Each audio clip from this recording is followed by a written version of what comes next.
நேயர்கள் அனைவரையும் ஜெயா பிளஸ் தொலைக்காட்சியினுடைய ஏன் என்ற கேள்விக்காக நான் உங்களை வரவேற்பதில் மிக்க மகிழ்ச்சி.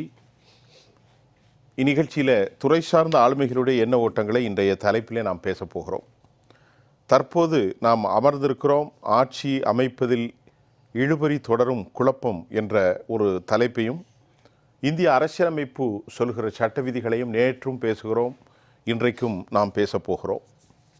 தற்போது தாவேகாவினுடைய நிறுவன தலைவர் திரு விஜய் அவர்கள் கவர்னர் மாளிகையை நோக்கி சென்று கொண்டிருக்கிற காட்சி ஜெயா பிளஸ் தொலைக்காட்சி நேரலையிலே ஒளிபரப்பாக்கி இருக்கிறது.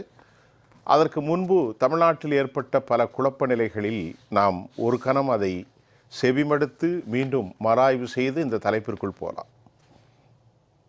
இன்றைக்கு கழகத்தினுடைய பொதுச் செயலாளர் அம்மையார் சசிகலா அவர்கள் தனது எக்ஸ் தளத்தில் ஒரு பதிவை சொல்லியிருக்கிறார். சுருக்கமாக நான் சொல்கிறேன். ஆட்சிக்கு கூட்டணி மெஜாரிட்டி இருக்க வேண்டும் என ராஜேந்திர அர்லேக்கர் தனது கருத்தை வைத்த போது, அது சாத்தியமில்லை என்ற கருத்து வைக்கின்ற போது 2 தினங்களாக தமிழ்நாட்டில் பெரும் தாக்கத்தை ஏற்படுத்தியது. திமுக அதிமுகவினுடைய கூட்டணி அமைக்கப் போகிறார்கள். இதற்காக அவர் தனது கருத்தில் என்ன சொன்னார்? இதைவிட மக்கள் துரோகம் என்ன? மக்களால் அதிகமாக வாக்களிக்கப்பட்ட ஒரு தலைவனை முறைப்படியாக அவரை ஆட்சியில் அமர்த்த வேண்டும். இந்த அநியாயத்தை நடத்தி கொண்டிருக்கிற இவர்கள், குறிப்பாக அண்ணன் எப்போது சாவான் திண்ணை எப்போது காலியாகும் என்ற பழமொழிக்கேற்பத்தான் பழனிசாமி அண்ட் கம்பெனியும் திராவிட முன்னேற்ற கழகம் கூட்டணி. இது அதிமுக காரர்கள் மட்டுமல்ல, அடிமட்ட தொண்டர்கள் யாரும் ஏற்றுக்கொள்ள மாட்டார்கள். மாபெரும் வரலாற்று துரோகம். இப்படியெல்லாம் அவர் நீண்ட நெடிய அறிக்கை ஒன்றை இன்றைக்கு தமிழ்நாட்டில் பிரபலமான செய்தியேடுகள் சசிகலா அம்மையாருடைய இந்த அறிக்கை ஒரு வழங்கியிருக்கிறார்கள். சொல்லிவிட்டு அவர் சொல்கிறார், இது போன்ற திமுக தயவிலே ஆட்சி அமைகின்ற ஒரு வரலாற்று பாவத்தை செய்து விடாதீர்கள் என அதிமுக தொண்டர்களுக்கு அவர் வேண்டுகோள் விடுத்தார். இப்படிப்பட்ட ஒரு நேரத்தில் தமிழக வெற்றி கழகம் ஆட்சி அமைக்க ஒரு வாய்ப்பு வழங்குவது மட்டும்தான் இயற்கை விதிகளுக்கு உட்பட்டதாகும் என்பதை நான் தெரிவித்துக் கொள்கிறேன், உங்கள் சசிகலா என்பதை அவர் சொல்லியிருக்கிறார். ஏன்னா அவர் இதே காரணங்களுக்காக பாதிக்கப்பட்டார். தோழர்களே, வரலாற்றை நாம் மறந்துவிடவே முடியாது. ஒருவேளை அவர் மறந்திருக்கலாம், அனைவரையும் மன்னிக்கக்கூடியவர் தான். ஆனால் நாம் அந்த வரலாற்றை சொல்லித்தான் ஆக வேண்டும். 2017 பிப்ரவரி மாதம் 10 நாட்கள் காத்திருந்த போது கூட அன்றைய மத்திய பாரதிய ஜனதா அரசு நியமித்த வித்யாசாகர் எங்கே போனார்? இதை விட பெரிய துரோகம் ஒன்றும் இல்லை. இது நடந்தது இந்த தமிழ்நாட்டில். அதே போன்று டெல்லியிலே, அதாவது மகாராஷ்டிராவில் இதே சூழல் நடந்துச்சு. விடியற்காலம் கோஷ்யாரி அஜித் பவாருக்கு ஆதரவு இல்லாமல் பட்னாவிஸோடு இணைத்து வைத்தார்கள். 2018 இதே நிலை எடியூரப்பாவுக்கு நடந்தது. இப்படி வரலாற்று சுவடுகள் ஏராளமாக இருக்கிறது. ஒரு புனிதமான கட்சி என்றெல்லாம் நாம் யாரையும் சொல்லிவிட முடியாது. அதே நிலை தமிழ்நாட்டில் நடந்துவிடுமோ என்று அவர் அச்சப்பட்டுத்தான் அவர் தனது அறிக்கையிலே சொல்கிறார். தமிழக வெற்றி கழகம் ஆட்சி அமைக்க ஒரு வாய்ப்பு வழங்குவதுதான் இயற்கை விதிகளுக்கு உட்பட்டதாகும் என்பதை அவர் தெரிவித்திருக்கிறார். பேச போகிறோம். சொல்லுங்க, திருப்பி சொல்லுங்க. ஹலோ, சரி. தற்போது நமக்கு இந்த செய்தியை பேச போகிறோம். தற்போது நமக்கு கிடைத்த ஒரு செய்தியில் இந்திய யூனியன் முஸ்லீம் லீக் கட்சியும் ஆதரவு கொடுத்திருக்கிறது என்கின்ற செய்தியை நாம் பார்த்திருக்கிறோம். IMUL, அது ரொம்ப ஒரு முக்கியமான விஷயம். நாம் நேற்று பேசும்போது கூட, மரணமே விளைந்தாலும் ஸ்டாலின் சொல்வதைத்தான் செய்வேன் என்று சொல்லக்கூடிய அளவிற்கு ரொம்ப பற்றாளர்கள் அவர்கள். அதெல்லாம் சொல்கிறதில் எனக்கு ஒன்றுமே இல்லை. அந்த அளவுக்கு ஒரு பெரிய லாயல் பெர்சன் யார்? திரு காதர் மைதீன் பேராசிரியர் அவர்கள் தற்போது ஆதரவு கொடுத்த செய்தியும் நமக்கு இப்பொழுது வந்திருக்கிறது. நம்முடைய சிறந்த ஆளுமைகள் பொன் கிருஷ்ணமூர்த்தி காங்கிரஸ் கட்சி, பாக்கி அவர்கள் மூத்த பத்திரிகையாளர், வழக்கறிஞர் திரு பாண்டியன் அவர்களோடு எழுத்தாளர் பாஸ்கரன் கிருஷ்ணமூர்த்தி. வணக்கம், நீங்கள் பேசுங்க. பாஸ்கரன் சார் ஆரம்பிங்க. நான் கொஞ்ச நேரம் பேசிட்டேன், உங்கள் நேரத்தை நான் காவு கொள்ள மாட்டேன், நீங்களே பேசலாம். ரைட், திருப்பி. இந்த தேர்தலின் முடிவு விஜய்க்கு சாதகமாக அமைந்தது. விஜய் தான் அடுத்த முதல்வராக வர வேண்டும் என்பதுதான் பெரும்பாலான தமிழக மக்களின் எதிர்பார்ப்பு. அதில் எந்த ஒரு மாற்றமுமே இல்லை. முதல்வர் அமைச்சர் பதவி என்றால் இந்த தேர்தல் முடிவில் அது விஜய்க்கு தான் சென்று சேர வேண்டும். அதுதான் மிகவும் சரியானது. அதில் எந்த மாற்று கருத்துமே இருக்க முடியாது. வேறு யாரேனும் ஒருவர் முதலமைச்சராக வந்தாலும் கூட மக்கள் தீர்ப்புக்கு எதிரானதாகத்தான் அமையும். அதனால் அது எந்த மாற்றமும் இல்லை. அது ஒன்று. அப்புறம் இரண்டாவது, இப்போது அணி மாறி இருக்கிற கட்சிகள், இதை நான் 2 விதமாக பார்க்கிறேன். காங்கிரஸ் பேரியக்கம் என்பது தனியாகவும் பிற கட்சிகளை தனியாகவும் நம்ம பார்க்க வேண்டியிருக்கிறது. இவர்கள் அத்தனை பேருமே திராவிட முன்னேற்ற கழகத்தினுடைய அணியில் இருந்தவர்கள் தான். சரிங்களா? காங்கிரஸ் பேரியக்கத்தை நான் ஏன் தனியாக பிரிக்க வேண்டும் சொன்னால் மிக முக்கியமான ஒரு காரணம், தேர்தலுக்கு முன்பாகவே கூட காங்கிரஸ் பேரியக்கம் தாவேக்காவுடன் செல்வதற்கான விருப்பங்களை வெளியிட்டிருந்தது. காங்கிரஸ் பேரியக்கத்துடைய நிர்வாகிகளே கூட அது வெளிப்படையாக சொன்னார்கள். அதனால் இப்போ தான் ஏதோ மாறிவிட்டார்கள் அப்படிங்கிறா இல்லை. ஆனால் மற்றவர்களாக நீங்கள் பார்த்தீங்கன்னாக்கா அவங்க சொன்னது என்ன பேசினாங்க தெரியுமா? எடுத்து பாருங்களேன். தாவேக்கா என்பது அது கட்சி இல்லை, அது பிஜேபியினோட பி டீம் அப்படிலாம் பேசினாங்க. யாரு இப்போ யாரெல்லாம் போய் சேர்ந்துருக்காங்களோ, இப்போ யாரெல்லாம் இப்போ ஆதரவு கொடுக்குறாங்களோ அவங்கெல்லாம் என்ன பேசுனாங்க? அரசியலில் இதெல்லாம் சகஜம் இல்லை. அது அதுக்கப்புறம் வரேன் நான். சரிங்களா? அவங்களாம் பேசுனது தான். ஆனால் தேர்தலுக்கு முன்பாகவே காங்கிரஸ் பேரியக்கத்தின் பல நிர்வாகிகளும் உறுப்பினர்களும் தொடர்ந்து தொண்டர்களும் சொல்லிக்கொண்டே வந்தார்கள், இங்கே வேண்டாம் தாவேக்கா போகணும்னு சொல்லிட்டு. அந்த இலைப்பாடு ஏற்கனவே அவர்களும் இருந்தது. ஏதோ ஒரு காரணத்துக்காக அந்த உறவு தொடர்ந்தது. இப்போது மீண்டும் அங்கே சென்றிருக்கிறார்கள் அப்படின்னு ஏறத்தாழ என்னால் ஏற்றுக்கொள்ள முடிகிறது. மீதி பேரில் என்ன பேசினாங்க அப்படின்னா, குறிப்பாக இடதுசாரிகள் என்ன பேசினாங்கன்னா, இது வலுவான கொள்கை கூட்டணி, பிஜேபியோட பி டீம் கூட நாங்கள் போக மாட்டோம் அப்படிலாம் சொல்லி திராவிட முன்னேற்ற கழகத்துடன் இருந்து கொண்டு அவர்களுடைய ஆதரவிலே வெற்றி பெற்றுவிட்டு உடனடியாக இந்த பக்கம் செல்வது அப்படிங்கிறது எந்த விதத்தை சரியாக இருக்கும்னு எனக்கு தெரியல. விஜயனுடைய பதவியேற்பை நான் வரவேற்கிறேன். நல்லா நான் வச்சுங்க, விஜய் தான் நான் வரவேற்கிறேன். ஏன்னா மக்கள் அங்கே தான் தீர்ப்பு வழங்கியிருக்கிறார்கள். ஆனால் இவர்கள் தந்திருக்கிற இந்த ஆதரவு பின்னால் இருக்கக்கூடிய அந்த கொள்கை நிலைப்பாடு என்னவாயிற்று அப்படிங்கிறது தான். இல்லை, இப்போ நீங்கள் கேட்குறீங்க கூட்டணி என்பது பரஸ்பரம் எனக்கு ஒரு 10 ஓட்டு இருக்குது, உங்களுக்கு ஒரு 4 ஓட்டு இருக்குது, 2 பேரும் சேர்ந்ததான். அப்ப எந்த நியாயத்தை இதுல பேச கூட்டணி ஏன் சொல்றோம்னா, நீங்கள் வெறுமனே இது தேர்தல் உடன்படிக்கை என்று நீங்கள் சொல்லியிருந்தால் நான் ஏற்றுக்கொள்வேன். இது கொள்கை கூட்டணி அப்படின்னு பேசினாங்க. நல்லா ஞாபகம் வச்சுங்க, இது ஒரு கொள்கை கூட்டணி, எக்காரணத்து மட்டும் நாங்கள் இங்கேருந்து செல்ல மாட்டோம், இது வந்து பிஜேபியோட பி டீம், வரவே மாட்டோம் சொல்லிக்கிற போது இப்படி வருகிற போது தான் கேள்வி வருகிறது, வேற ஒன்றும் இல்லை. நான் கேட்டக்கு நீங்கள் பதில் தெளிவாக சொல்லிட்டீங்க. சரிங்களா? அதனால பரவாயில்ல, கொள்கை கூட்டணி. இப்போ நான் சொல்லுகிறேன், இப்போ விஜய் வருவது தான் சரியானது. இப்போ மார்க்சிஸ்ட் கம்யூனிஸ்ட் கட்சி என்ன சொல்லியிருக்கு, இடதுசாரி என்ன சொல்லியிருக்காங்கன்னா, நாங்கள் பல விஷயத்தில் ஆதரவு கொடுக்க மாட்டோம், அடிப்படையான புரிதல் கொள்கை விஷயத்தை பேசி கொண்டு தான் கொடுக்க போகிறோம். இல்லை இல்லை, அதுக்கப்புறம் இரண்டாவது சொல்லிட்டு வருது அவங்க ஏன் இந்த பக்கம் போறாங்க அப்படின்னா, அது என்னவோ வந்து. வணக்கம், காங்கிரஸ் கட்சியினுடைய மகிழ்ச்சியான முகத்தோடு அமர்ந்திருக்கிறீர்கள். இந்த கூட்டணிக்கு முன்னாலே திமுகவை அதிகமாக விமர்சித்தவர் என்ற பெருமை உங்களுக்கு உண்டு. அது நான் சொன்னது சரியா தப்பா என்பதெல்லாம் நீங்க தான் சொல்லணும். மிகவும் சரி, மிகவும் சரி, ரைட்.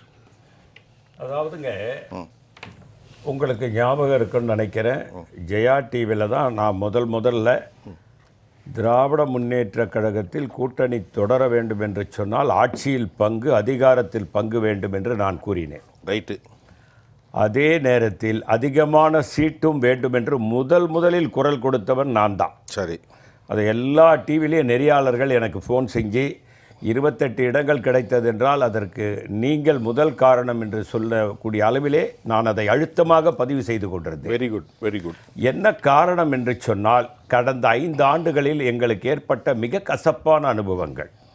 காரணம் என்னவென்று சொன்னால், ஒரே ஒரு அடிஷ்னல் அட்வொகேட் ஜெனரல் ஒரு ஆண்டுக்கு முன்னால், ஆட்சி முடிவதற்கு ஒரு ஆண்டுக்கு முன்னால் தான் எங்களுக்கு கொடுத்தாங்க. ஆட்சி ஆரம்பிக்கும் போது கேட்டது, 4 ஆண்டுகள் கழித்து எங்களுக்கு கொடுக்கப்பட்டது. பீட்டர் அல்போன்ஸ் அவர்கள் சிறுபான்மை தலைவராக இருந்தார், அவரை நீடிக்க வைத்திருக்கலாம், அவரையும் 3 ஆண்டுகளுக்குள் அனுப்பிவிட்டார். இதுதான் 2 பதவி தான் எங்களுக்கு கிடைச்சதுங்க. மற்ற எந்த வாரிய உறுப்பினரோ வாரிய தலைவர் பதவியோ கொடுக்கல. மிகப்பெரிய கசப்பான அனுபவம். அதை விட ஒரு பெரிய கசப்பான அனுபவம் நான் அழுத்தமாக பதிவு செய்ததுக்கு காரணம், மரியாதைக்குரிய திரு கே.எஸ். அழகிரி அவர்கள் தலைவராக இருந்தபோது சத்தியமூர்த்தி பவனில் அந்த 5 ஆண்டுகள் இருந்து இயக்கத்தை நடத்தியவன் என்ற முறையில் கண்கூடாக பார்த்த நிகழ்வுகள். திராவிட முன்னேற்ற கழகத்தின் மீது எங்கள் தொண்டர்கள் கடும் அதிருப்தியில் சென்னை டு கன்னியாகுமரி வரைக்கும் இருந்தார்கள். குறிப்பாக அறுதியிட்டு சொல்ல வேண்டும் என்று சொன்னால், எங்களுக்கு ஒதுக்கிய நகராட்சிகள், எங்களுக்கு ஒதுக்கிய பேரூராட்சிகள், எங்களுக்கு ஒதுக்குகிறோம் என்று சொன்ன மேயர் பதவிகள் எல்லாமும் கபலீகரம் செய்து விட்டார்கள். உங்களுக்கு நன்றாக ஞாபகம் இருக்கும், இங்கே அமர்ந்திருப்பவர்கள் பத்திரிகையாளர்கள், அட்வொகேட் சாருக்கு தெரியும், சார் பாஸ்கரன் கிருஷ்ணமூர்த்தி சாரெல்லாம் விவரமானவங்க, அவங்களுக்கு தெரியும். முதல்வராக இருந்த மரியாதைக்குரிய திரு ஸ்டாலின் அவர்கள் கூட என்ன சொன்னார் என்றால், கூட்டணி கட்சிகளுக்கு நான் ஒதுக்கிய நகராட்சி பேரூராட்சி போன்றவைகளில் யூனியன் சேர்மன் போன்றவர்கள் நீங்கள் வெற்றி பெற்ற அதிகாரத்தில் இருப்பது தவறு, நான் வெட்கி தலைகுனிகிறேன். அவர்கள் என்னை, நானும் திரு கோப்பண்ணா அவர்களும் முதலமைச்சரை பலமுறை சந்தித்திருக்கிறோம். திரு அழகிரி அவர்களும் நானும் கோப்பண்ணா அவர்களும் பலமுறை சந்தித்து எங்களுக்கு ஒதுக்கியதை கொடுங்கள் என்றோம். 5 ஆண்டுகள் முடியும் வரை எங்களுக்கு அந்த பதவிகள் கிடைக்கவே இல்லை. அதனால் தான் ஆட்சி அதிகாரத்தில் பங்கு வேண்டும் என்று சொன்னோம். ஆனால் அதுக்கு கிடைச்சதான்னா ஆட்சி அதிகாரத்தில் பங்கு என்ற ஒரு உடன்பாடு ஏற்படவே இல்லை. அந்த 28 சீட்டு கூடங்க அம்மையார் கனிமொழி டெல்லிக்கு போகும்போது ராகுல் காந்தி முன்னிலையில் முடிவு செய்யப்பட்டது தான்.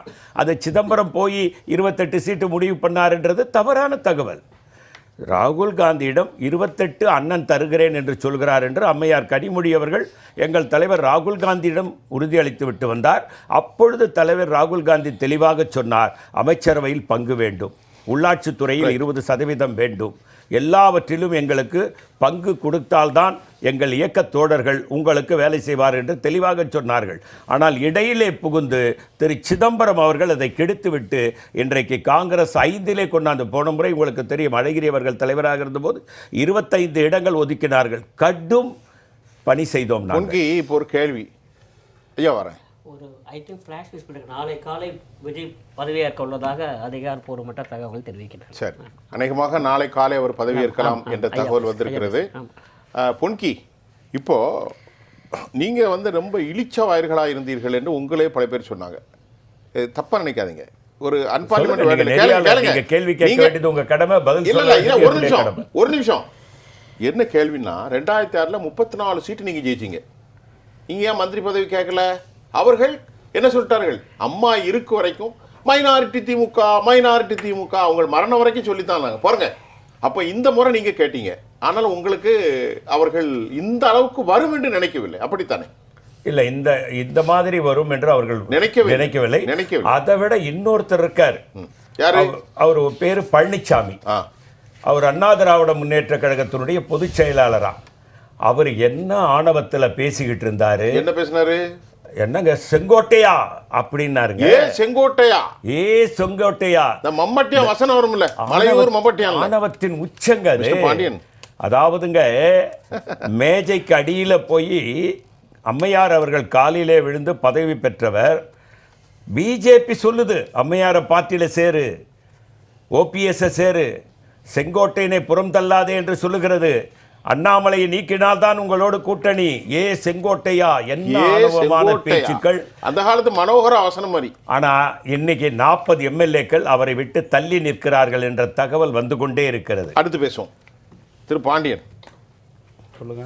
நீங்க தான் சொல்லணும். நீங்க தானே இப்போ எல்லாருமே நீங்க நான் பேசவே கூடாது, நீங்க தான் பேசணும். 4ஆம் தேதி தேர்தல் முடிவு வந்தது. 4 நாட்கள் பல சிக்கல்களை நாம் பார்த்து கொண்டிருந்தோம். அந்த சிக்கல் எல்லாம் தீர்ந்து இன்று ஆளுநரை சந்தித்து விஜய் அவர்கள் நாளை பதவியேற்க வாய்ப்பு உள்ளது. முதலில் அவருக்கு, அவரது கட்சிக்கு, அவரது கூட்டணிக்கு வாழ்த்துக்கள். அடுத்து இந்த ஜோசப் விஜய் ஆகிய நான் அப்படின்று நாளை காலையில் நமக்கு அந்த குரல் கேட்கும். நிச்சயமாக அதை நாம் வரவேற்கிறோம். அதுக்கு அடுத்து தனி மெஜாரிட்டியோட இந்த கட்சி வந்துருச்சு. அது பாஸ்கரன் கிருஷ்ணமூர்த்தி சார் சொன்னார், அதில் எந்த மாற்றமும் கிடையாது. அதுக்கப்புறம் கிட்டத்தட்ட 11 எம்எல்ஏ அவருக்கு குறைவாக இருந்தது. ஏன்னா ஒரு எம்எல்ஏ அவர் ரிசைன் பண்ணுறதுனால 11 எம்எல்ஏ தேவைப்பட்டது. அந்த 11 எம்எல்ஏவும் திமுக கூட்டணியில் 2026 தேர்தலில் இருந்தவர்கள் அப்படியே இங்கு வந்து தேர்தலுக்கு பிந்திய ஒரு புதிய கூட்டணியை உருவாக்கியுள்ளார்கள். அது பல விமர்சனங்கள் அதில் இருந்தாலும் அந்த கூட்டணி அது அரசியல் அதெல்லாம் சகஜமாப்பா அப்படிங்கிற அடிப்படையில் நாம் பார்க்கணும். அதை அவங்களுக்கு உரிமை இருக்குது, அதை மாதிரி மாறுறதுக்கு. அப்படி இருங்க, அவர்களுக்கு மாறுவதற்கு உரிமை இருக்கிறது. எஸ், ஒரு சிறிய இடைவெளிக்கு பின்னால் நம்ம பேசுவோம். திரு பாண்டியன் தொடருங்கள்.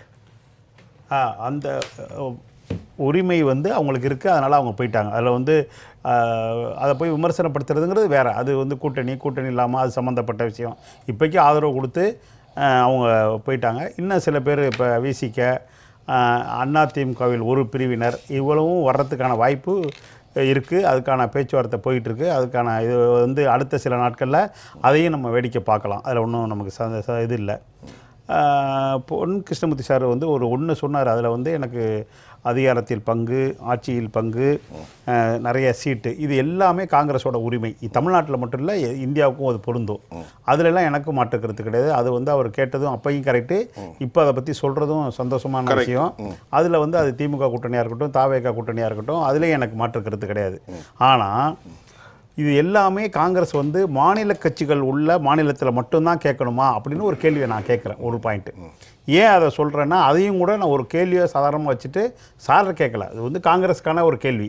நாம் பார்க்க வேண்டிய விஷயம், 11 வருஷமாக பிஜேபி வந்து இந்த நாள் ஆண்டுகிட்டு இருக்கு. பெட்ரோல் டீசல் விலையை வந்து எவ்வளோ வந்து இன்டர்நேஷ்னல் லெவலில் குறைச்சலாக இருந்தப்பையும் வந்து மிக கடுமையாக ஏற்றி வச்சு மக்கள் வந்து சாதாரண மக்கள் பாதித்தாங்க. நீ கூட ஒரு நண்பர் டிரைவர்கிட்ட பேசிகிட்டே வந்தேன். அப்போ ஒரு 1000 ரூபா ஒரு நாளைக்கு அவர் டீசலோ பெட்ரோலோ போட்டார்னா 400 ரூபா வந்து அதிகமாக கொடுத்துக்கிட்டே இருக்கார் ஒவ்வொரு நாளும். இது வந்து பல 11 வருஷமாக நடந்துகிட்டு இருக்கு இந்த விஷயம். ஏன்னா காங்கிரஸில் எவ்வளோ பெட்ரோல் விலை டீசல் விலை இல்லை. இப்போ டாபிக் வாங்க வந்துடுறேன். நம்ம இப்போ புதிய அரசாங்கத்தை பற்றி பேசுகிறோம். Assam west Bengal, Assam west Bengal topic இல்லை. அஸ்ஸாம் வெஸ்ட் பெங்காலில் இவங்களுடைய எதையுமே அங்கே காமிக்க முடியல. அடுத்தது ஏற்கனவே இருக்கிற குஜராத், மத்திய பிரதேசம், ராஜஸ்தானில், குஜராத்தில் விட்டுருங்க, மத்திய பிரதேசம், ராஜஸ்தான், சத்தீஸ்கரில் ஆட்சி இருந்து 14 ஆட்சி இருந்துச்சு பிஜேபி வரும்போது. அதை இழந்து அதை இன்னும் மீட்க முடியல. குஜராத்தில் மீட்க முடியல. அப்போ இந்த இடத்துலலாம் இவங்க வந்து முக்கியமான பங்கு வந்து காங்கிரஸுக்கு தான் இருக்குது. அகில இந்திய அளவில் அது இந்தியா கூட்டணியாக இருந்தால் கூட காங்கிரஸுக்கான அந்த பங்கை ராகுல் காந்தி ஏன் சரியாக செய்யவில்லை என்ற கேள்வி எழுகிறது. இதை வந்து காங்கிரஸ் வந்து ஐயா போன்றவர்கள் எடுத்து சொல்லி இதை செஞ்சால் தான் 29ல் காங்கிரஸ் அந்த வீரியமும் அதுவும் நிற்கும். மாநில கட்சிகள் உள்ள ஏரியாவில் மட்டும் இந்த பங்கு கேட்கறதுங்கிறது அந்த இடத்துல மட்டும் என்னுடைய விமர்சனம் இருக்குது. அவ்வளோதான். பாக்கி நம்ம இந்த நாளைய தினம் அதிகாரபூர்வமாக அவர் பதவி ஏற்கிறார்ன்ற ஒரு தகவல் ஃப்ளாஷ் நியூஸ் வந்தது. அதன்படி பார்த்தால் புதிய அரசுக்கு நெஞ்சார்ந்த வாழ்த்து. புதியதாக பொறுப்பேற்கும் முதலமைச்சராக பொறுப்பேற்கும் விஜய்க்கும் என்னுடைய வாழ்த்துக்கள். அப்படி புதிய ஆட்சி அமைகிற பட்சத்தில் பல்வேறு சுவாரஸ்யமான வினோதங்கள் நடக்குது.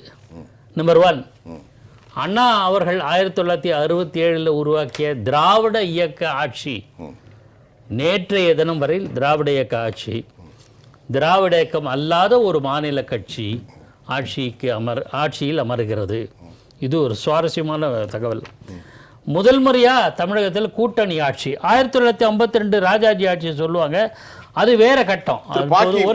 இப்பொழுது நமக்கு கிடைச்சிருக்கூடிய தகவல் 120 இடங்களை தாவேகா பெற்றிருக்கிறது கூட்டணி கட்சிகளோடு. அதே போன்று திமுகவினுடைய மெஜாரிட்டி மொத்தம் அது சரிந்திருக்கிறது. 73 சரிந்திருக்கிறது. திமுக கூட்டணியின் திமுக கூட்டணி, அதாவது திமுக கூட்டணியிலிருந்து சரிந்திருக்கிறது. அவர்கள் 60 இடங்களில் நின்று கொண்டிருக்கிறார்கள்.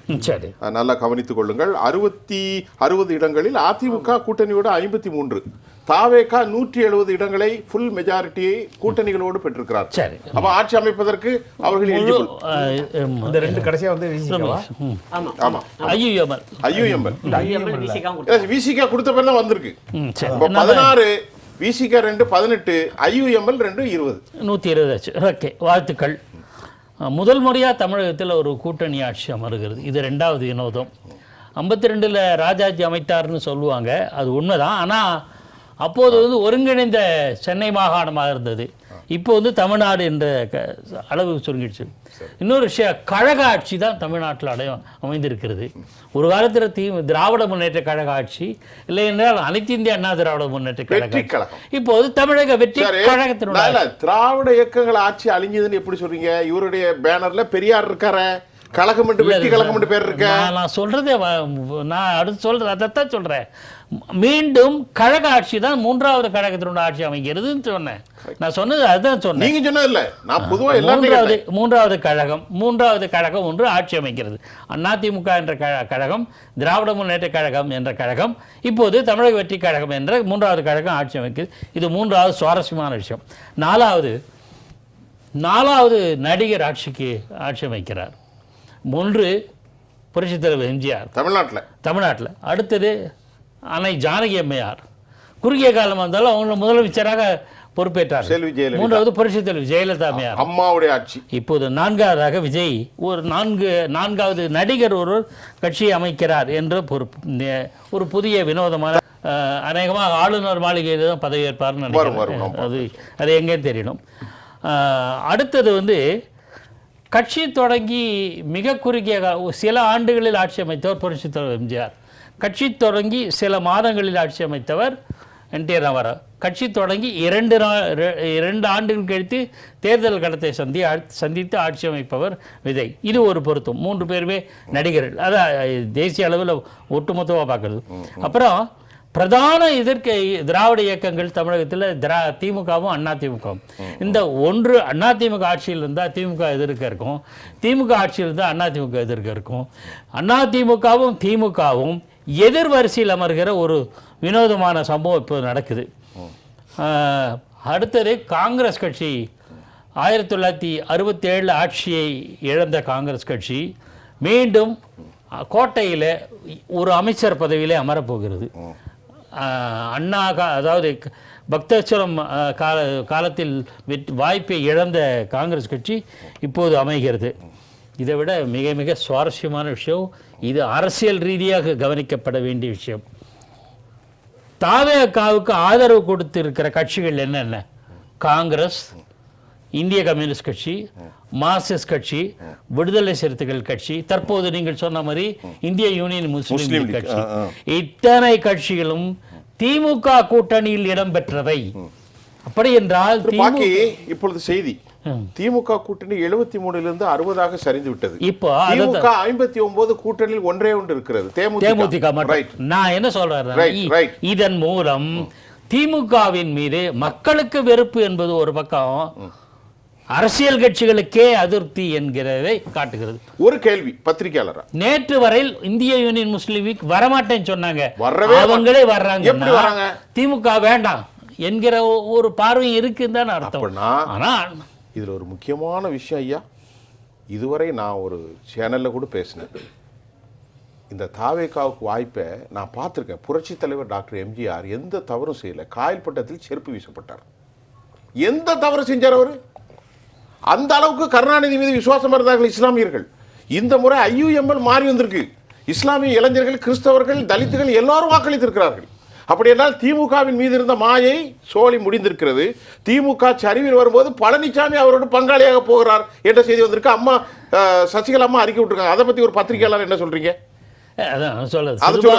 சிறுபான்மையினுடைய நம்பிக்கையை திமுக கழகம் இழந்து விட்டது, முழுமையாக இழந்து விட்டது, முழுமையாக லேச இழக்கல. ஆனால் நாம் தாவேக ஆட்சியை வாழ்த்துகிற அதே சமயத்தில் எச்சரிக்கையும் செய்ய வேண்டிய இருக்கிறதாக நான் கருதுகிறேன். முதல் விஷயம் நிர்வாகத்தில் விஜய்க்கு ஆதரவு கிடைத்ததுக்கு ஜென்சி இளைஞர்கள் ரசிகர்கள் அப்படின்னு சொல்லுவாங்க எல்லாம், இருந்தாலும் கணிசமான பெண்கள் ஆதரவு அவருக்கு கிடைச்சிருக்கு, இளைஞர்கள் ஆதரவு கிடைச்சிருக்கு. இளைஞர்களுக்கும் மாணவர்கள், பெண்கள் இவர்களுக்கான ஏராளமான நலத்திட்டங்களை வாக்குறுதிகளாக அள்ளி வீசி கொடுத்திருக்கார். அதை எப்படி நிறைவேற்றப் போகிறார்? அதற்கு தேவையான நிதி பிரச்சனை. அது இரண்டாவது சேலஞ்ச். முதல்ல பதவியை கட்டுமே, அதான் வர ஒவ்வொன்றும் வர எழுதியிருக்கேன் சார், எனக்கு அலோவ் பண்ணுங்க, நான் ஃபுல்லாக பேசுகிறேன். அதாவது இது ஒரு பக்கம். ஆட்சிக்கு வந்த பிறகு உடனே கவுக்க மாட்டாங்க சார், அது ஒரு பார்க்கணும். அரசியல் நிகழ்வுகளில் இவர் எத்தனை காலம் மற்ற கட்சிகளோடு இணங்கி போவார்? அதாவது மற்ற கட்சிகள் ஏதோ ஒரு கட்டத்தில் ஏதோ ஒரு அதிருப்தி, காங்கிரஸ் நீண்ட காலமாக திமுகவுக்கு ஆதரவு அளித்து ஆட்சியில் தக்க வைத்து ஆட்சியே ரன் பண்ண வச்சது 5 வருஷம் 2006 அந்த அளவுக்கு இருந்தது. அதே மாதிரி தாவேகாவுக்கு ஆதரிக்கிற கட்சிகளுக்கு எந்த அளவுக்கு அவர்கள் மனம் கோணாமல், மனம் நோகாமல் எப்படி இந்த ஆட்சி நடத்தப்பட போகிறது, இந்த கேள்வியும் இருக்கிறது. பொன்கி பாஸ்கர் சார் வரேன், பொன்கிட்ட கேட்டு வரேன். பொன்கி, ஒரு செய்தி வந்து கொண்டே இருந்தது. கவர்னரை முதல்ல சந்திக்கும் போது 108 கொடுத்திருந்தா பதவியேற்க அவர் அனுமதித்திருப்பார். தேவையில்லாம காங்கிரஸ் 5 கொண்டு நீட்டினதுனால மேல இருந்து ஆர்டர் போட்டாங்க. ஏன்னா காங்கிரஸ் முக்து பாரத் இதுதான் அவங்க கோரிக்கை. தேவையில்லாம 5 கொடுத்துட்டாருன்னு இன்னைக்கு காலைல வந்து பாஸ்கர் சார் சொல்ல வரீங்களா? சொல்லுங்க.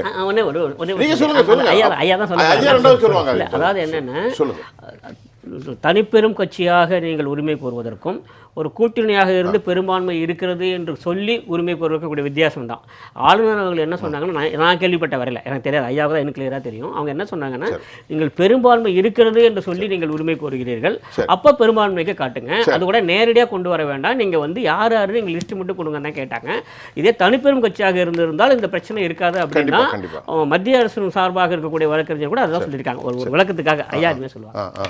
அதாவதுங்க, 5 சட்டமன்ற உறுப்பினர்கள் காங்கிரஸ் உறுப்பினர்கள் ஆதரவு கொடுப்போம் என்று சொன்னவுடன் அவரை ஆட்சி அமைக்க அழைப்பதில் தயக்கம் காட்டியது ஜனநாயக விரோதமான ஒரு செயல் என்பது என்னுடைய கருத்து. சரி, நீங்களே இப்போ ஒரு கருத்து எல்லார் மத்தியிலும் இருப்பதை நான் குறிப்பிட விரும்புகிறேன். மக்கள் பேசிக் கொள்கிறார்கள். இல்லை, மத்திய பிஜேபி அதில் தலையிட்டிருக்கிறது. நீங்கள் ஒன்றை புரிஞ்சுக்கணும், கவர்னர் கிட்ட இருந்து வாழ்த்து வருது, விஜய் அவர்கள் வெற்றி பெற்றவுடன் ஆனரபிள் சிஎம்னு வருது. அதுக்கப்புறம் இன்னொன்று, அவருக்கு பாதுகாப்பு மிக பலப்படுத்தப்படுது.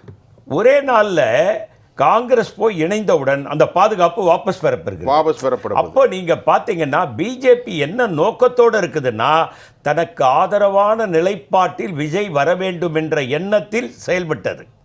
காங்கிரஸ் அங்கே போனவுடன் மற்ற எல்லா இயக்கங்களும் அங்கே வந்து விடுவார்கள் என்ற ஒரு நிலை இருந்தது. அதனால் தான் நாங்கள் முன்ன போய் வழி காட்டினோம்.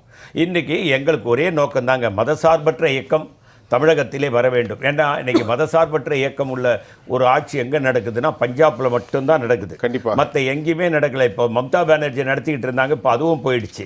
எல்லா இடங்களிலும் பிஜேபி வந்து விட்டார்கள். அவர்களுக்கு ஒரே நோக்கம் என்னவென்று சொன்னால், ஐயா பாக்கி அவர்கள் சொன்னார்கள் மத்திய பிரதேசத்தில், அதே மாதிரி வழக்கறிஞர் பாண்டியன் அவர்கள் கூட குறிப்பிட்டார்கள், மற்ற மாநிலங்கள் அவர்கள் தோற்றுக்கொண்டே வருகிறார்கள் என்று. இல்லை, மத்திய பிரதேசத்தில் திரு கமல்நாத் பதவியேற்றார், ஆட்சியை கவிழ்த்தார்கள். குமாரசாமி தேவகவுடா பையன் ஆட்சியை கவிழ்த்தார்கள். மகாராஷ்டிரத்திலே அதே போட்டுதான் ஆட்சியை கவிழ்த்தார்கள், உத்தம் தாக்கரே ஆட்சியை. அதனால் அவர்களுக்கு என்னென்ன ஆட்சி அதிகாரத்தின் மேல் தீவிரவாத ஆசை. இந்த மூணு நீங்க சொன்னது சரிதான். இன்னொரு விஷயம், பீகாரில் வெற்றி பெற்று விட்டார்களே, மம்தா வெற்றி பெற்று விட்டார்களே. சரி, அதை நம்ம ரெண்டாவது பேசுவோம். இந்த பிரச்சனைக்கு ஒரே ஒரு விஷயத்தை சொல்லிடுறேன். நீங்க 2006 குறைவான எண்ணிக்கை பெற்றிருந்து இவர்கள் ஆட்சியில் கோரவில்லை. மூத்த பத்திரிகையாளர் திரு பாக்கி அவர்கள் கூட கேட்டாங்க. நான் உங்கள் கவனத்திற்கு சொல்ல விரும்புகிறேன், ஜெயா டிவி மூலமாக, அன்றைக்கு மரியாதைக்குரிய திரு கிருஷ்ணசாமி அவர்கள் மாநில தலைவர், EVKS இளங்கோவன் அவர்கள் அமைச்சராக இருக்கிறார். நானும் EVKS இளங்கோவன் அவர்களும் டாக்டர் கலைஞரை போய் பார்த்தோம். நாங்கள் 2 பேர் தான். ரைட். EVKS கேட்டார், எங்களுக்கு அமைச்சரவையில் பங்கு வேணும். முன்னால் திரு கிருஷ்ணசாமியிடம் பேசிட்டு தான் போய் அவர்கிட்ட கேட்டோம். கேளுங்கன்னு சொன்னார், கேட்டோம். அவரும் கொடுக்கிறேன் என்று சொன்னார். ஆனால் இடையிலே எங்களோடு இருப்பவர்களே அதை கெடுத்துட்டாருங்க. திரு வீரப்ப மொய்லி அவர்களை அழைத்து பேசி கலைஞர் அவர்கள் மேலிடத்திலே வேறு மாதிரியாக சொல்லி. நீங்க எப்போ சொல்றீங்க? 2006. அவங்க 96, நாங்க 36. அந்த நேரத்தில் எங்க தயவுல தான் ஆட்சி நடத்தினாங்க. ஐயா பாக்கி அவர்கள் குறிப்பிட்டார்கள். நீங்க 34, 34. பாமக 18, சிபிஎஸ்சியும். ஆனா பாமக வெளியில இருந்து ஆதரவு கொடுக்குறேன்னு சொல்லிட்டாரு. ரைட். அதனால நாங்க கேட்காம இல்ல, அன்னைக்கும் கேட்டிருக்கீங்க. திரு EVKS இளங்கோவன் நான் தான் சாட்சி. ரைட். நான் மட்டும் தான் கூட போயிருந்தேன். கொடுக்கிறேன்னு சொன்னாரு, எல்லாம் நடந்தது, ஆனா கொடுக்கல. அதே மாதிரி தான் அவராவது பரவாயில்லைங்க, நகராட்சி அது இதுன்னு கொடுத்தாரு. இவர் ஒண்ணுமே கொடுக்கல. எங்களுக்கு நாக்கில் என்ன பண்ணாரு தெரியுங்களா, பேப்பர்ல சக்கரைன்னு எழுதிட்டு இதை நக்கிக்கிட்டே இருங்க இனிக்கும்னு சொன்னாரு. அது நக்கிக்கிட்டே தான் அடிக்க சீனி சக்கரை சித்தப்பா ஒன்று சொல்லுவாரப்பா. உடனே இப்ப இருக்கிற சிஎம் சொல்றாரு, நாங்க தான் கொண்டு வந்தோம் அப்படிங்கிறார். இவங்க கொண்டு வரல, இத உருவாக்குனது அம்மா. அதே போல பாத்தீங்கன்னா கொடுக்கறத பத்தி மட்டும்தான் தேர்தல் அறிக்கையில வருது. நல்லா கவனிக்கணும். அரசாங்கத்துக்கு வர்ற வருவாய் எப்படி ஈட்ட போறோம் அப்படிங்கறத பத்தி ஒரு வரி கிடையாது. ஏன்னா அதை பத்தி இவங்களுக்கு தெரியவும் தெரியல. இப்ப என்ன நடக்குது, எங்கெங்க எந்தெந்த மாவட்டத்துல மலைகள் இருக்கோ அது எல்லாம் சூறையாடப்பட்டு போயிட்டே இருக்கு. வெளியில கேரளாவுக்கு போகுது, இது கர்நாடகாவுக்கு போகுது, அங்க போகுது, ஜல்லியா போகுது, எம்சாண்டா போகுது. எல்லாரும் என்ன பண்றீங்க, நீங்க பதவியில இருக்கிறவங்க, ஏற்கனவே இருந்தவங்க அங்கங்க பார்டர்ல ஒரு இடத்த வாங்கி போட்டுக்கிட்டு அங்க கொண்டுட்டு போய் அள்ளி கொண்டு வச்சுக்கிட்டு நீங்க பெரிய வியாபாரம் பார்த்துக்கிட்டு இருக்கீங்க. யார் யாரு வியாபாரம் பார்க்குறாங்க என்னங்கிறதெல்லாம் எல்லாம் எனக்கு தெரியும். அதை மட்டும் புரிஞ்சுக்கிங்க. நேரம் வரும்போது எல்லாம் வெளில வரும். எந்த சமயத்துல வரும்னு பாருங்க. அந்த அளவுக்கு தமிழ்நாட்டிலேருந்து சூறையாடப்படுது. அந்த பணம் அரசாங்கத்துக்கு வந்தா அதுல மக்கள் நல்லா இருப்பாங்க. அதை விட்டுட்டு நீங்க தனித்தனியா ஆவர்த்தனம் பண்ணிக்கிட்டு கூட்டு களவாணிகளா இருந்துகிட்டு நீங்க நீ இதை சொல்லாத, நான் உன்னை பத்தி இதை சொல்ல மாட்டேன்னு சொல்லி நீங்க அரசாங்கத்தை நடத்திக்கிட்டு இருக்கீங்க. அதே போல பாருங்க, இந்த தம்பி விஜயோடைய ஆளு இங்க நிறுத்திருக்காங்க. ஏங்க நான் என்ன கேக்குறேன், எந்த கட்சியா இருந்தா போட்டிக்கு நிக்கிறதுக்கு உரிமை இல்லையா? ஒரு ஜனநாயகத்துல யாரு வேணாலும் போட்டி போடலாம். வெற்றி தோல்விங்கிறது அது மக்கள் கொடுக்கிற தீர்ப்பு, அதை விடுங்க, அது தனி. ஆனா நிக்கிறதுக்கே விடாம நீங்க ஒரு கல்யாணத்துல சீப்பை ஒழிச்சிட்டாங்களாம். அந்த மாதிரி நீங்க பண்ணா வெற்றி பெற்ற முடியுமா? இதுல நம்பாலு வேலைதான் ரொம்ப இருக்கு.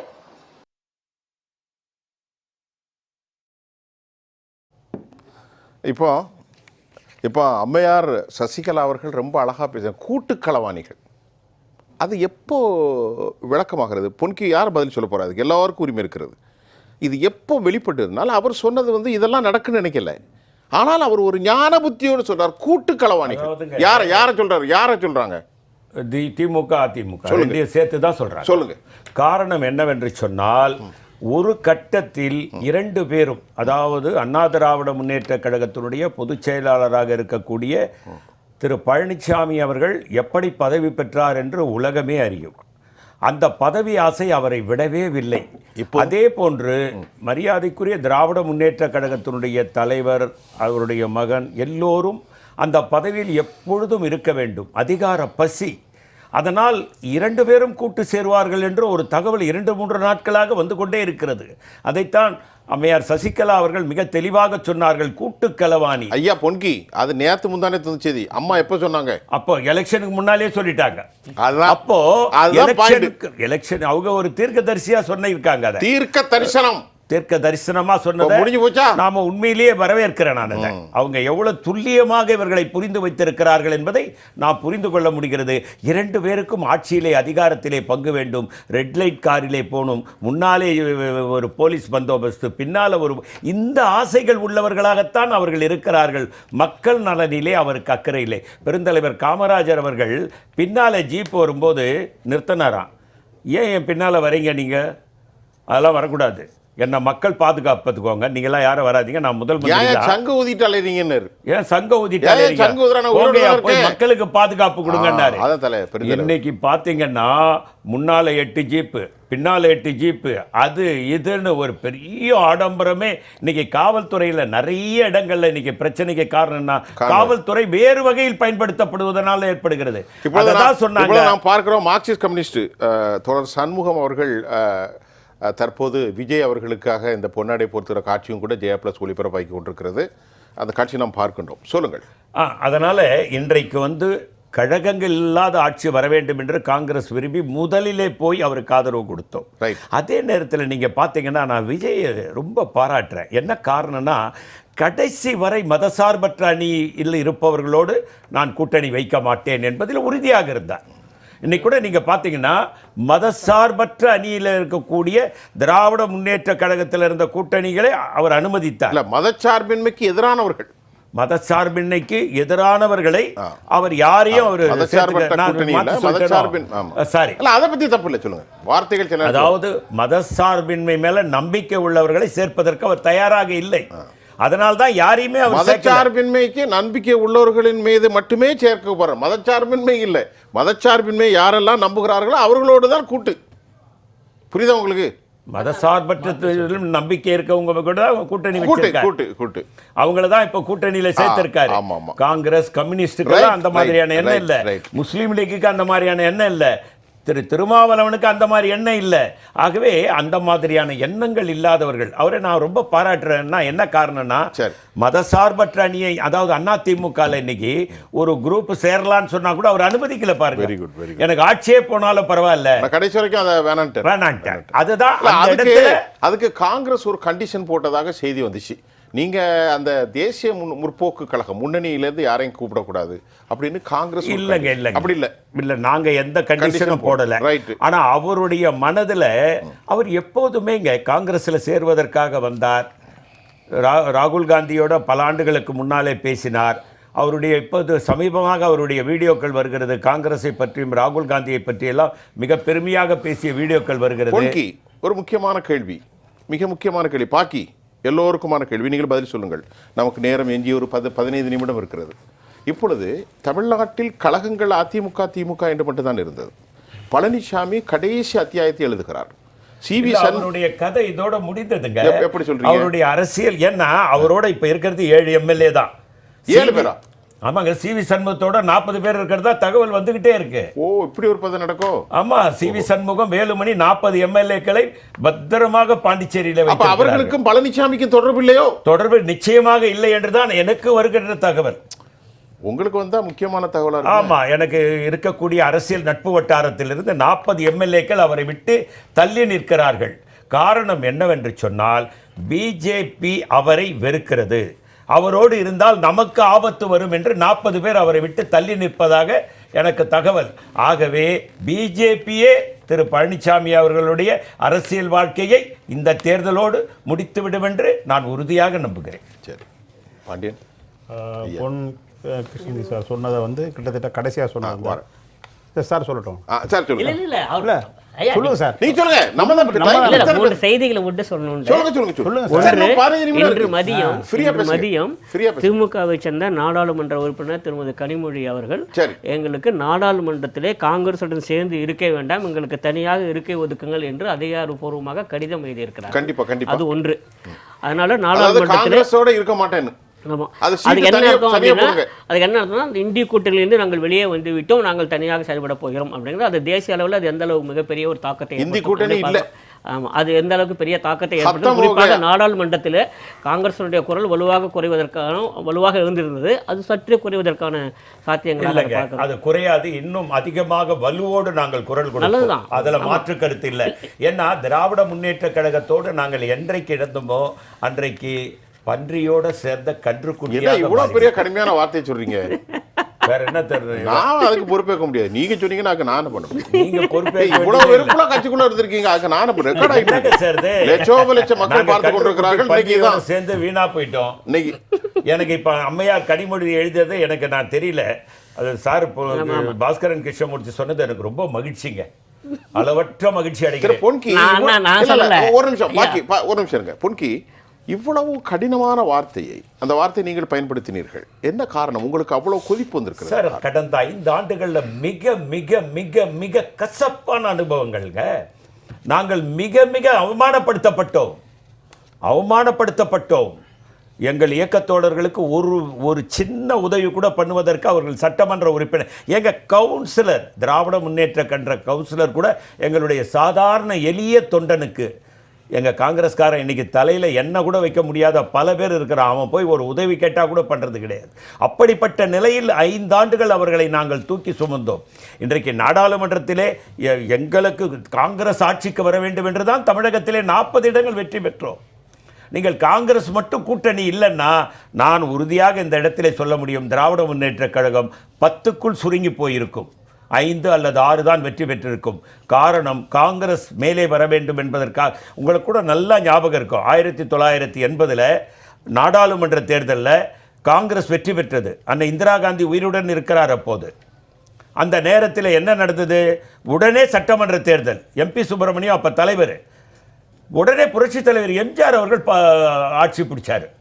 நாடாளுமன்றத்தில் 37 இடங்களை காங்கிரஸ் திராவிட முன்னேற்ற கழக கூட்டணி வெற்றி பெற்றது.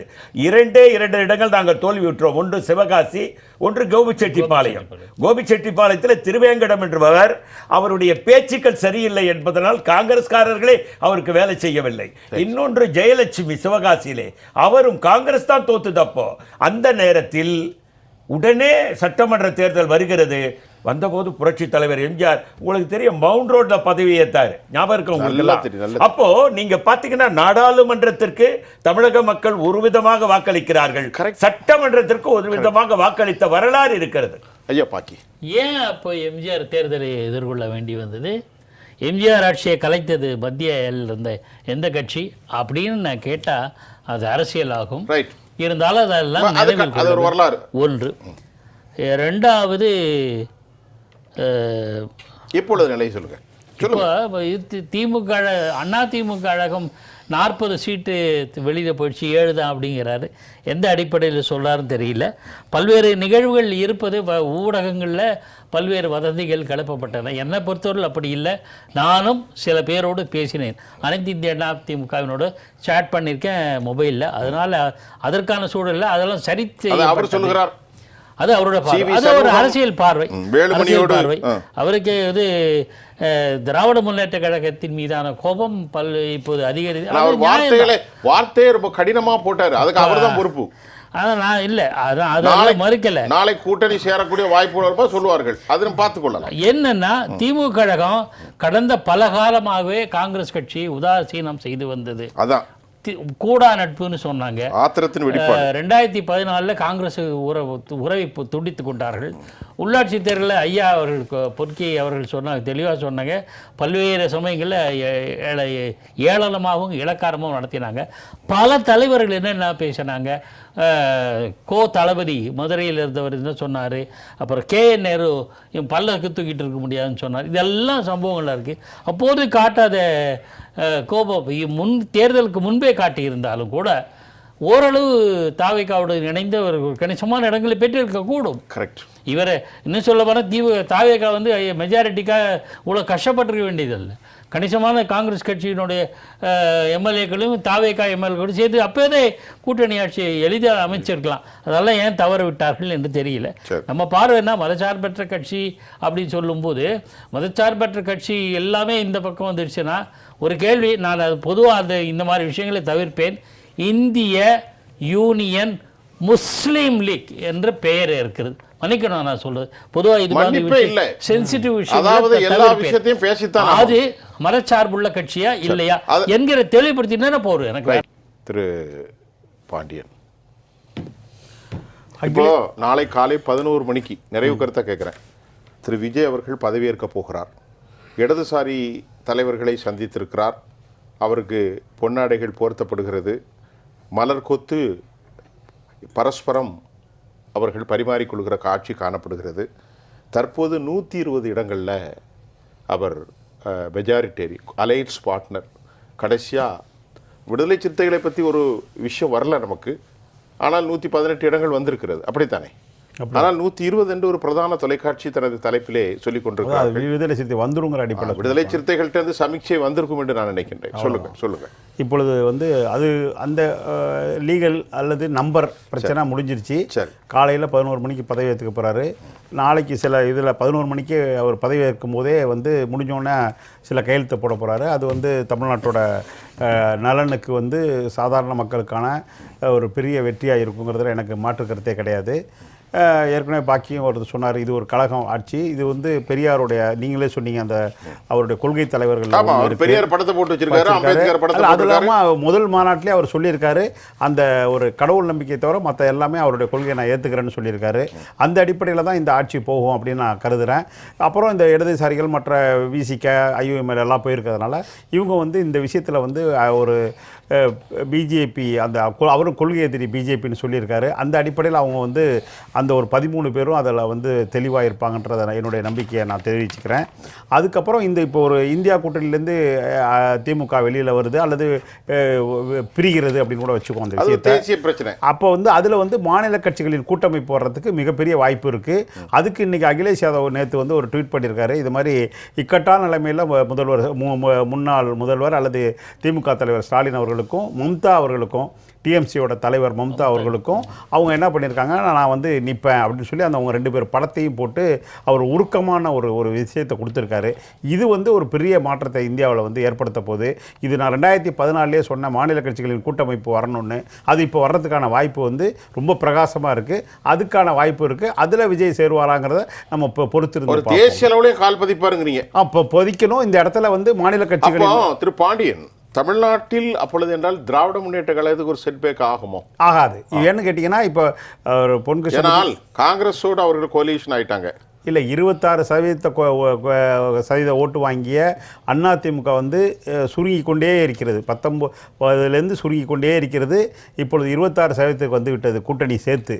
40% எடுக்க வேண்டிய கூட்டணி 26% 20% தான். 26 எங்க கூட்டணி விட்டுருங்க. கூட்டணி சேர்த்து அதிமுக 21 தானே, 20% தான். 20ன்னு வச்சுக்கோ. பிஜேபி ஒரு சீட்டு தான் வந்திருக்கு.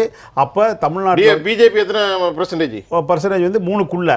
3க்குள்ள. அப்ப இந்த இடம் வந்து 2 தேசிய கட்சிகளுக்கும் பர்சன்டேஜ் குறைஞ்சிக்கிட்டு இருக்கு, சீட்டு குறைஞ்சிக்கிட்டு இருக்கு. அப்ப இந்த இடம் வந்து மாறிக்கிட்டு இருக்கு. இப்போ ஒரு கேள்வி பாண்டியனுக்கு சொல்லுங்க. பாஜக மத்திய தலைமை வந்து அதிமுகவை காலி செய்து விட வேண்டும் என்ற நீண்ட கால திட்டம், அது உண்மையா? அது கிட்டத்தட்ட உண்மையாகிவிட்டது. அதுல எந்த மாற்று கருத்தும் கிடையாது.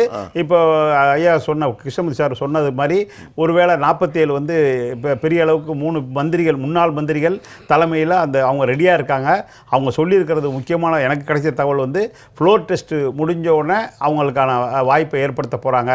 அப்படிங்கிற அதாவது அதிமுகவிலிருந்து ஒரு பெரிய பிரிவு பிரிந்து தாவேக்காவுக்கு ஆதரவு கொடுக்கறதுக்கான வாய்ப்பு ரொம்ப பிரகாசமாக இருக்கு. அதிமுக களங்காலியா போயிருமா அந்த இடத்துக்கு நோக்கி அது போயிட்டு இருக்கிறத நம்ம வந்து பொதுமக்களுக்கு பார்வைக்கு வச்சிடறோம். மற்றதை அடுத்த இதில். பாஸ்கர கிருஷ்ணமூர்த்தி நிறைவு கருத்து ஒன்று தான்.